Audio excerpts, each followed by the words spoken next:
Hey guys, welcome back to the biggest agricultural platform in Namibia known as Induna Wengombe, which means headman of cattle. My name of course Mitchell Mutumba Simate, aka the headman of cattle. So today I want to talk about livestock marketing tips, because I know many farmers struggle with this. I have gone to some auctions where farmers take very thin animals and want to get a very good price for them. So now I did some research just trying to get what farmers should do when they are planning to take their animals to the market. So let's get into this information without wasting any time. As you guys know, I'm never writing solo. I got my trusted notebook here, so let's get into this. In many communal settings, livestock farmers tend to sell one or two animals at a time to neighbors or acquaintances. This might bring in some money in the short term, but it won't make you better off in the long term. There are two reasons for this. You won't get the best price for your animals, and you are unlikely to reinvest this small sum in the farming business.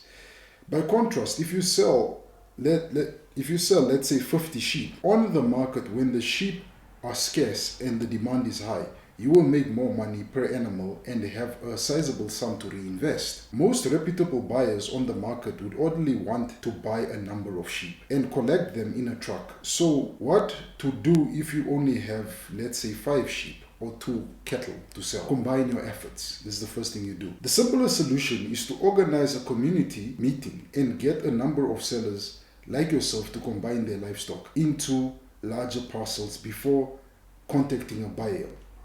Here's how to go about it. Number 1, make sure that everyone agrees to a date for sale.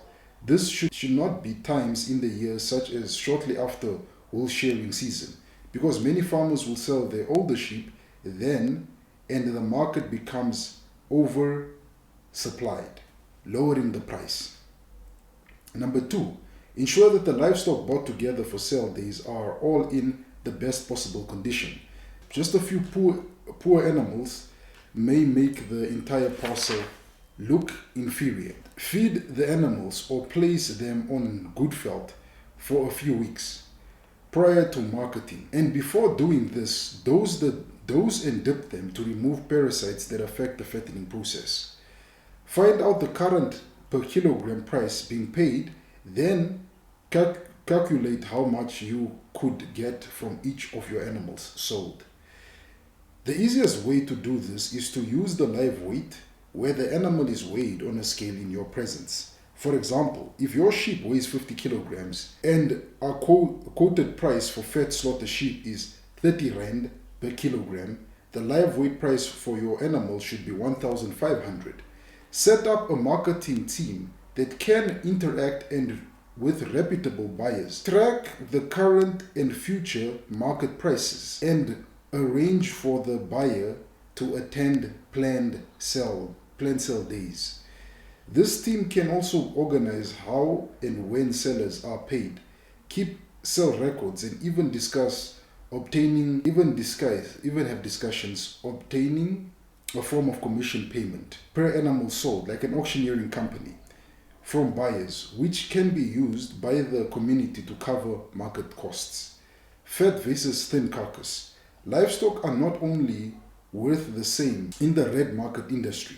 Lean or older animals will be priced considerably lower than younger or fatter animals.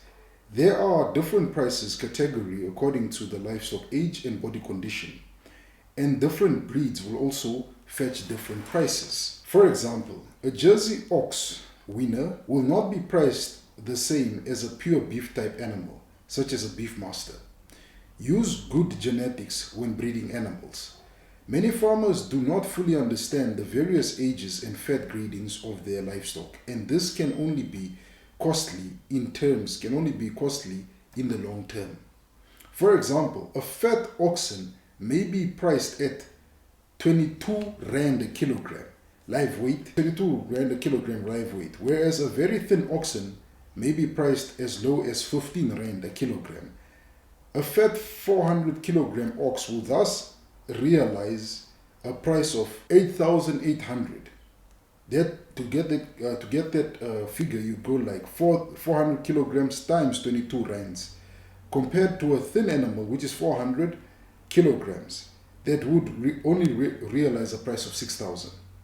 This could be the reason why in some areas certain animals get paid out more and in some areas certain animals get paid out less. So these are things that you need to realize. So in this case, if a fat oxen is about, let's say a fat oxen live weight, they pay 22 rand per kilogram, whereas a thin one they pay 15 rand per kilogram.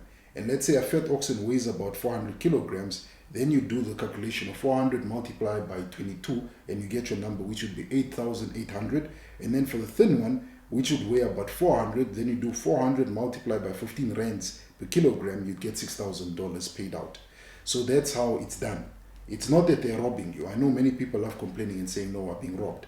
Judging the fat grading of a live ox is not that simple for the inexperienced farmer. And getting the grade wrong before market can cost you dearly. For this reason, consider organizing for the people who make up your market committee so that they can learn about red meat gradings, desirable slaughter weight, and so forth. So in other words, many farmers do not have this. Let's say a little village somewhere sitting there deep in rural Namibia or rural South Africa, wherever, can organize a team that handles the marketing, the setting up of the farm, of the market day, and so forth. And you take these guys also for lessons, to go attend meat grading lessons, probably at an abattoir company that might do help, that might be willing to teach them, and you might pay a fee, or meat we can call them beef information days, whereby beef farmers come and learn about the different grading, how it's done, and when you are fattening your oxen, what you should look for, what you should look for to tell you that this ox is ready to take to market and what this ox is not ready to be taken to market. These are things that people have to take care of. I think also another thing that I'd love small scale commercial or communal farmers to learn is preparing their animals for auctions.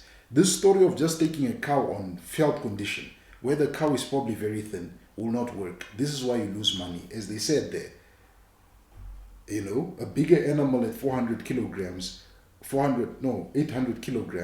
would pay $22 per kilogram. A thin animal which is weighed at 400 would be paid $15 per kilogram. These are the different scales that affect the reason why you're getting paid very low prices when it comes to your animals you've sold for slaughter. With that said, ladies and gentlemen, I just want to say bye for